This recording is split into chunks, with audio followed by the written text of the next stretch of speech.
నేను రేవంత్ రెడ్డిని అడుగుతా ఉన్నా, నువ్వేమంటావు? మాట మాట్లాడితే నేను పాలమూరు బిడ్డను అంటావు, నల్లమల అడవుల్లోకి వచ్చిన అంటావు.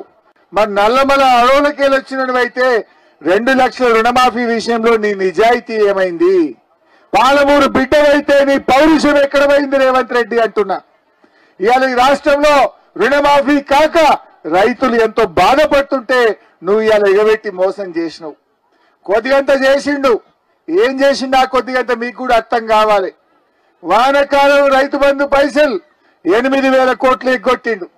మన వానకాలం రైతు బంధు పడాలో వద్దా? పడ్డదా? అవి 8,000 కోట్లు ఎగ్గొట్టిండు. మొన్న యాసంగిలో 3-4 ఎకరాల దాకా వేసిండు, అందులో ఒక 4,000 కోట్లు ఎగ్గొట్టిండు. అవి ఇవి కలిపితే 13,000 కోట్ల రూపాయలు రైతు బంధు పైసలు ఎగ్గొట్టిండు. గీ 13 తీసుకుపోయి కొంతమందికి రుణమాఫీ చేసి ఇక నేను చేసిన అంటాడు. నువ్వు చేసిందేమున్నది? రైతు బంధు ఎగ్గొట్టినావు, 1,000 మందికి రుణమాఫీ చేసినావు, 12 మందికి రుణమాఫీ కూడా ఎగ్గొట్టినావు.